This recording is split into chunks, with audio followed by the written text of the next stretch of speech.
Have you ever noticed how the whole world feels like a stage? The way people walk, talk, posture, as if they're following a script. Every handshake, an office smile, every nod at a stranger on the street, all rehearsed 1,000 times before. People act intelligent, funny, tough, spiritual, or humble.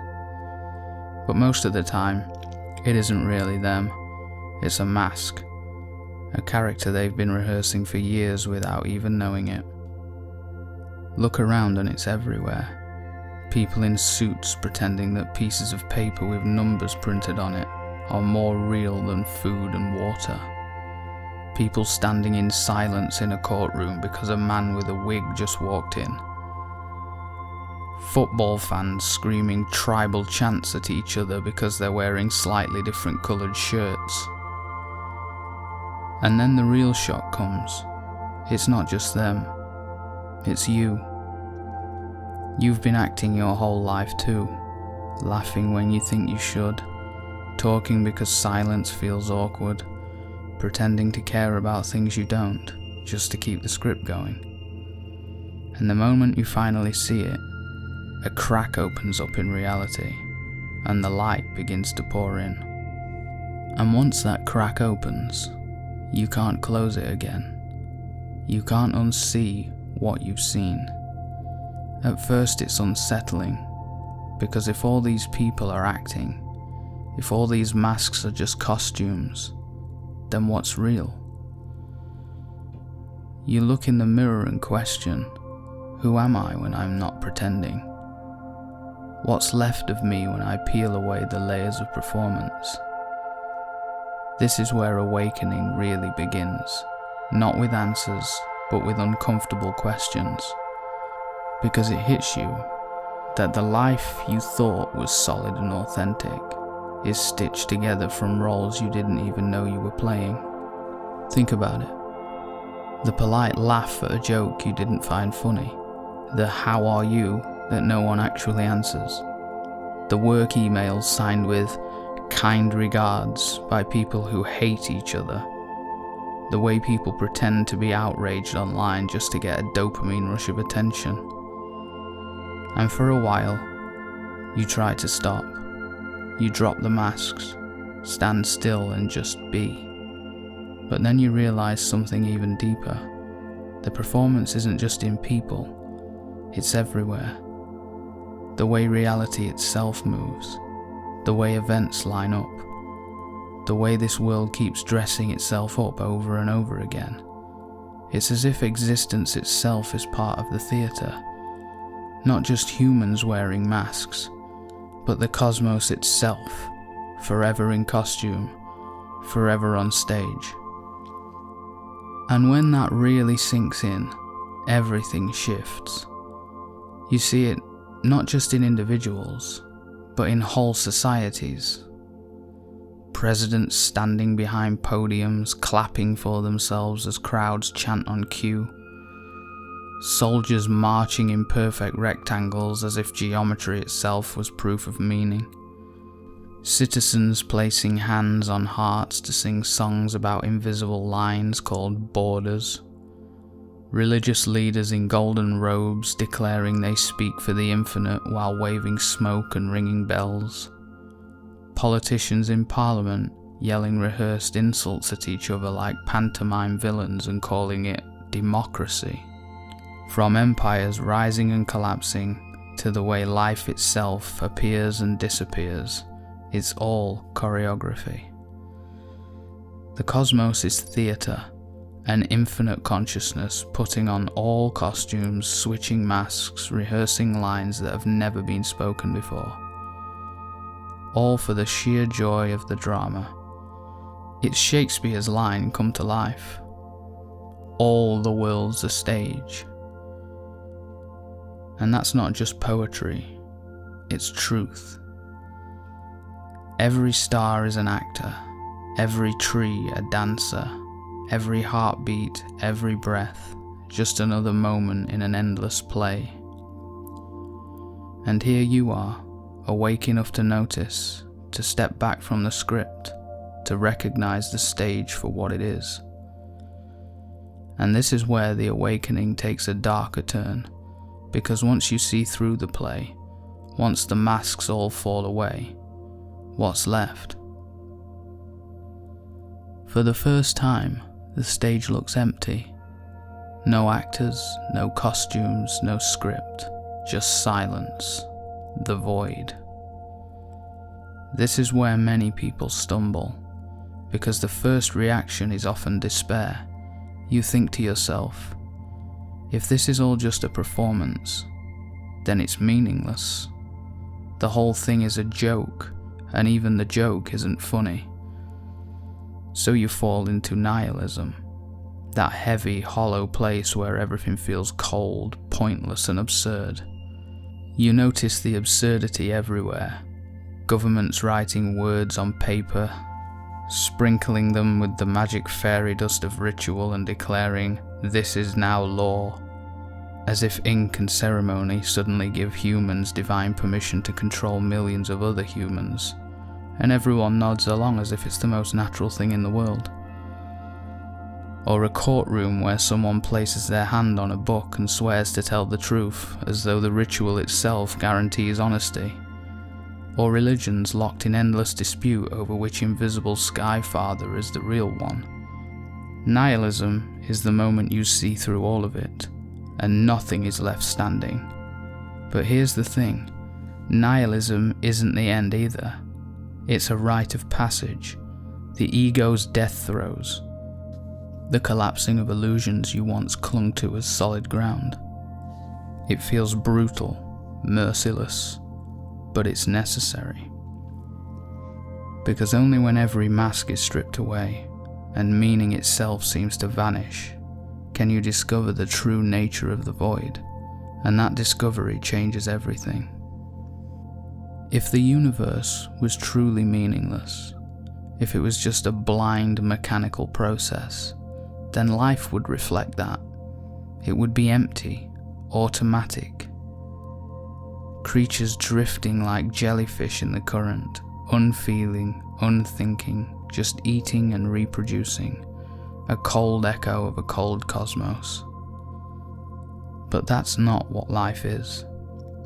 Because here you are, not just surviving, but questioning, not just reproducing, but writing poems, painting pictures, building temples, chasing stars, not just existing, but feeling. And that changes everything. Look closer. We gather in dark rooms to stare at glowing rectangles, weeping over people who never existed, mourning events that never happened. Actors pretend, and we pretend along with them, and we call it entertainment. We fall hopelessly in love with people who aren't good for us. We risk our lives to save a dog while happily eating pigs and cows. Absurd, irrational, beautiful. Life refuses to be mechanical. It insists on being conscious. It insists on feeling. It insists on love. And suddenly, the void doesn't look so empty. It looks alive, pregnant with possibility, pregnant with you. You're not staring into a meaningless abyss. You are the meaning in the abyss. When the truth dawns, it's like the darkness folds in on itself.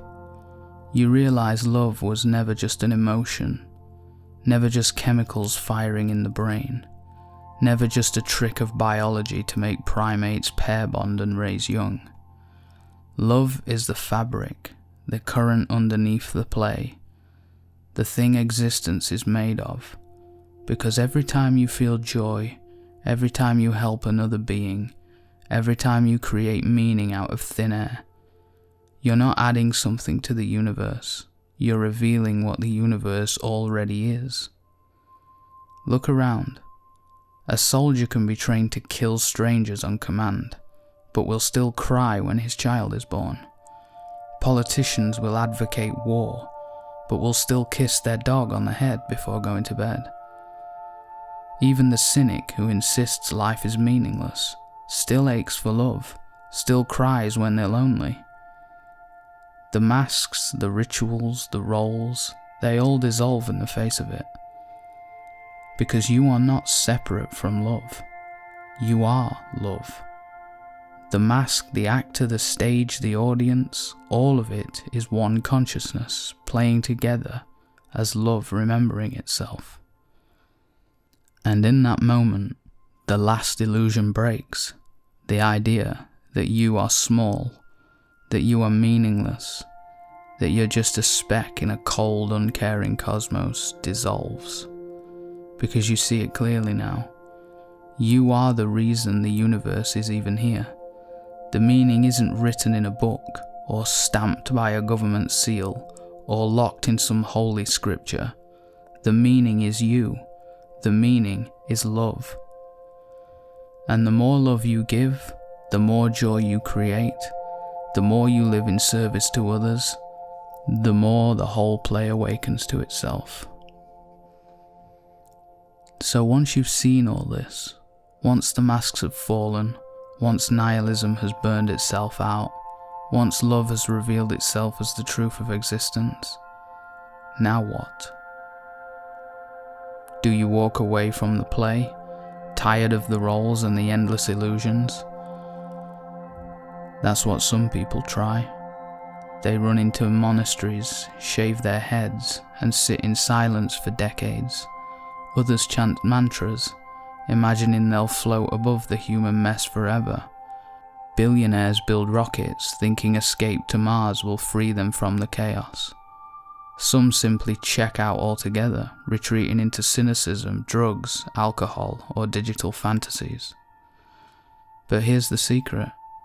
While you're human, you can't leave the stage. There is no outside of the play. The human form is the play.